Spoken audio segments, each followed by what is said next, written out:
Welcome to the Soul of Innovation podcast. I am Thomas Anglero, and I am back from a trip to New York City, back to the neighborhood in which I grew up in the Lower East Side of Manhattan, down on Delancey and FDR Drive, right next to the Williamsburg Bridge. And let me tell you, the reflections I have today, after not being there for several years because of the lockdown and everything, and finally went back. And what I've seen, I like to share. And the reflection is this, on a very high level. The life we have, the things we do on a day-to-day basis, is it our fault? That's the question. What do I mean by that? Let me tell you a story. While I was there for an unfortunate reason. A family member of mine was sick in the hospital. And so fortunately, the hospital was Beth Israel Hospital. So I was able to walk to 16th Street and 1st Avenue from down on Delancey. So from this walk that I've taken many times since I was a child, I mean, literally from the time I could crawl, I was living there.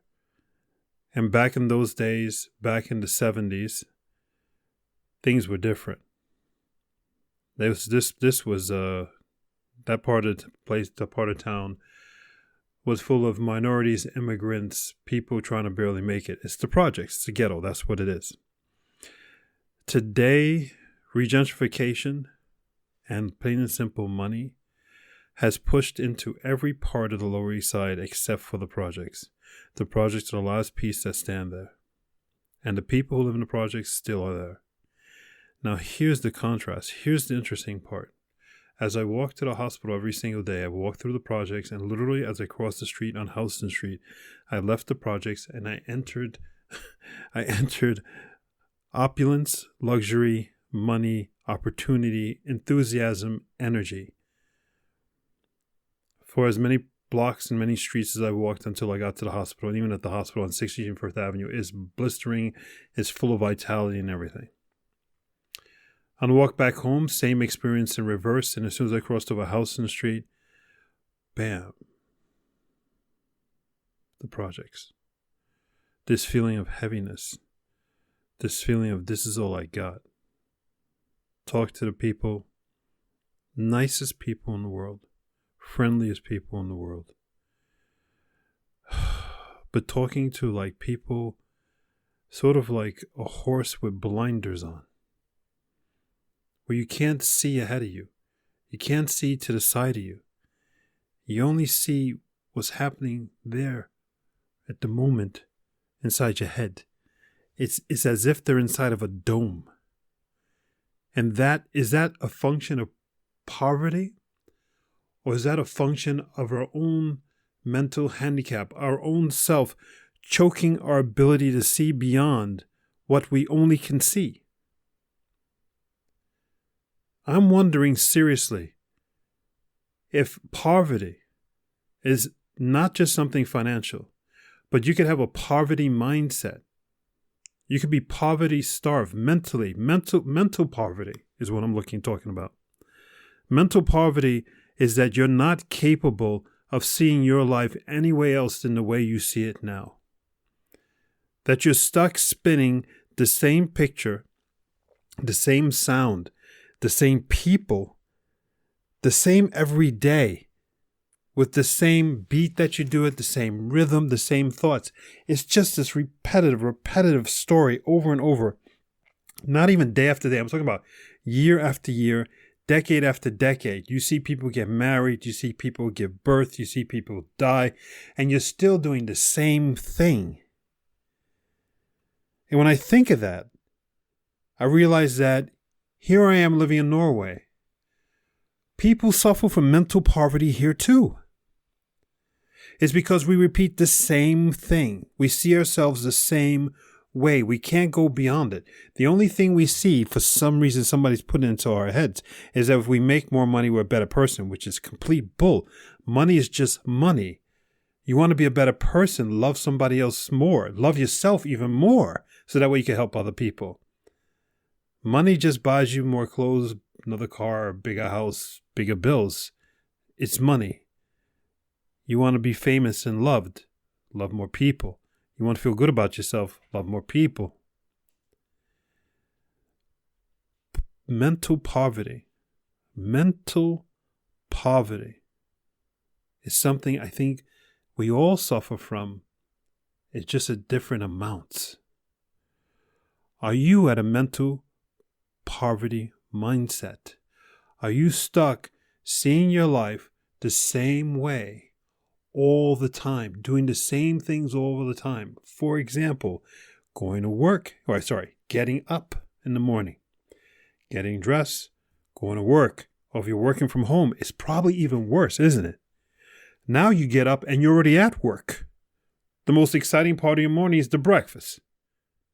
You get to look at some TikTok or something like that, or maybe you get to look at the paper. And now you start your work day. And now the snow's coming, you're saying, oh, I can't wait to ski. I can sneak in a couple of ski trips during the day. These are your exciting parts of your life. That's being mentally poor. Life is more than just these little things. Now, I'm not saying that going for a ski trip is not nothing. It's fantastic. It's a wonderful break from the day. But is that why you're here? Are you here on this planet? Are you here to live this life? So did you have a joyous hour, 30 minutes, 45 minutes of skiing, feeling good about yourself, and then you're back to your desk and you're back at your job and you're back in frustration? You're back on a Teams or Zoom call? That don't sound like a good life to me. What or why are you stuck being mentally poor? What is it? Why is that same day that I think of a record repeating? You know, if in the good old days when you had a record and the needle gets stuck and it repeats over and over and over. If you don't know what I'm talking about, just imagine something repeating over and over. It was called Imagine Your Life, right? There you go. You don't have to imagine it. You're living it. Why are you reliving the same day over and over and over? It's sort of like that guy with the groundhog. He woke up and every day he wakes up, he relives the same day over and over and over. But in your life, you're getting older. If you're a woman, you're seeing body parts drop. If you're seeing a man, you're seeing body parts grow and then they drop, right? Your six-pack, you'll never see your six-pack again. You'll never see your hair again. Add on and on and on. What is it? Why are we stuck spinning around in this circle?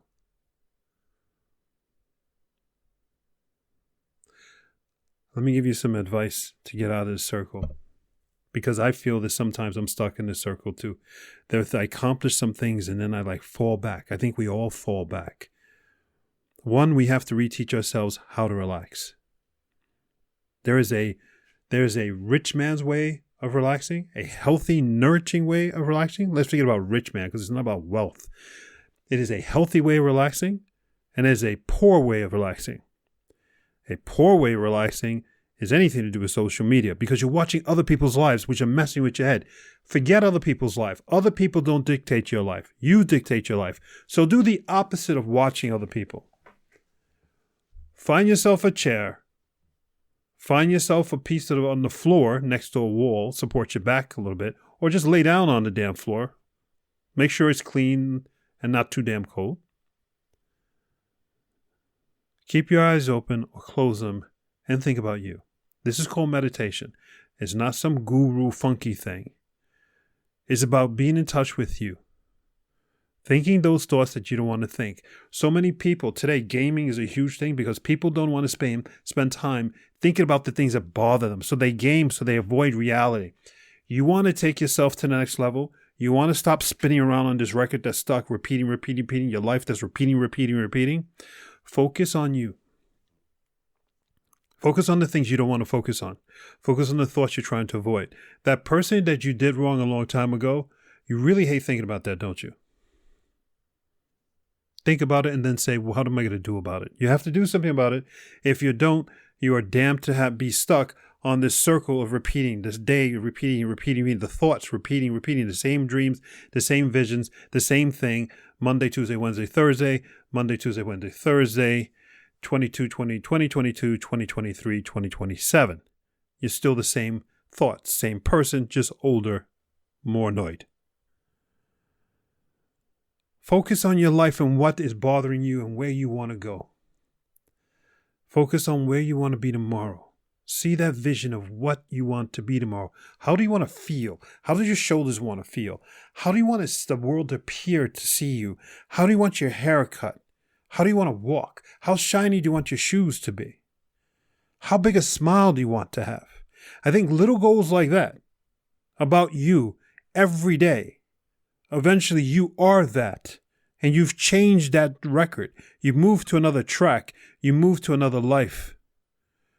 But if you don't do anything to push yourself to be that which you know you can be, to focus on those things that bother you, to focus on those things that you're playing over and over and over, you're going to be stuck. Stuck like those people on the Lower East Side. My friends, my family live there. The people I grew up still live there. And they're doing the same things. They're just older with more stories because they talked to this person, that person did this wrong, this person did that one wrong. But it's all the same. What life have you lived the last few years? Are you doing the same thing? Are you at the same place? Are you complaining about the same things? Are there new things on your list, but underneath all those new things, you're actually avoiding all the old things because those haven't changed either? It's time to take back your life. It's time to cut off and let anybody dictate to you who you are and where you're going. Things are getting bad out here because we're listening and watching too much of the outside world, and we spend no time with the inside world inside of you. And the answer to all your frustration, the answer to your health problems, the answer to the love that you're seeking is all found within you. Everything's found within you. But damn, do we avoid that pain. We avoid ourselves. We say, I want to be with more people. I want to be more social. I want people to love me. Always external stuff. The answer is actually you. You. It's you. Think those thoughts and spend times with that inner you. That person you don't spend any time with. Do you know how lonely you are? You do, don't you?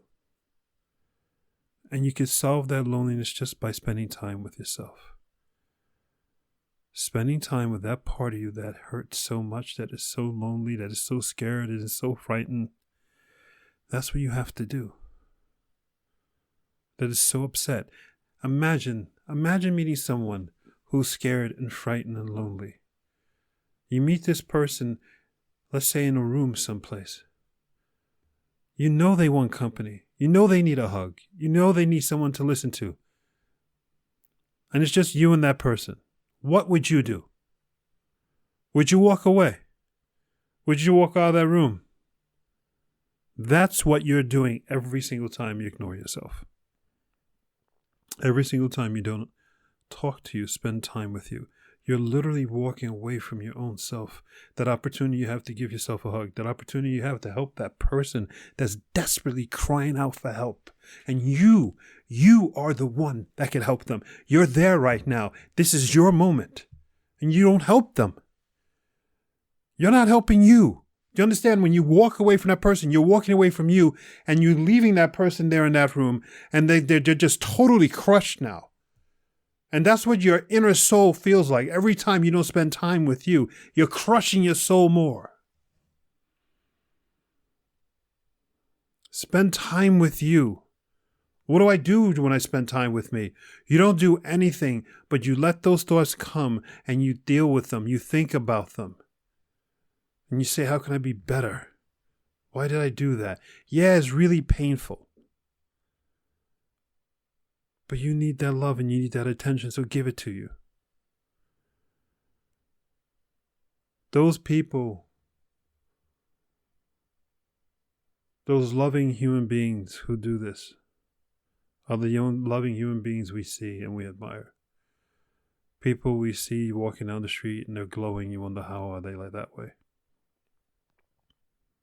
People you look at and you go, wow. People you hear about,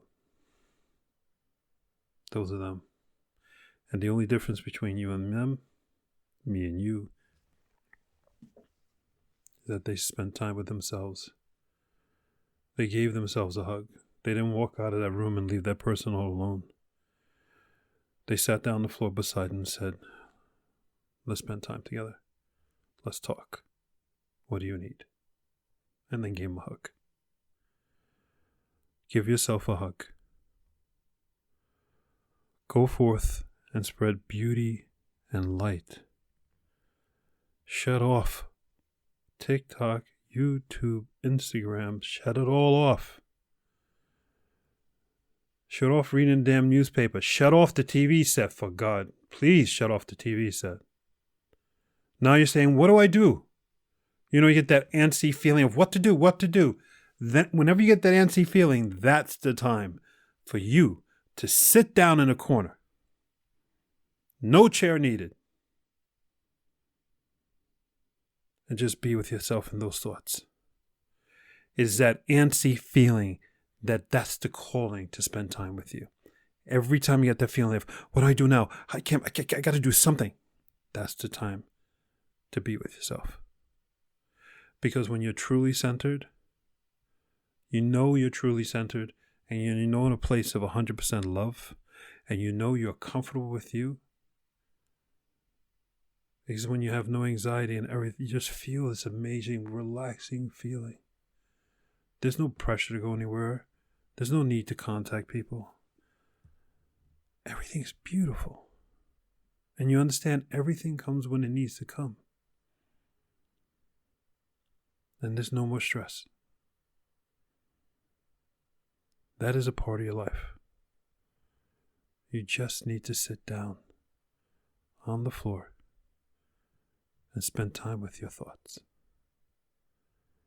I'm Thomas Inglero. Reflecting hard, reflecting deeply, because I refuse to accept that poor people, rich people, the difference isn't money. Obviously it is money, but the true difference is the mindset. It's the mind. I want you not to ever feel alone. I want you never to feel doubt, insecure. Spend time with yourself. I love you. Now sit down on the floor and love yourself. Until next time.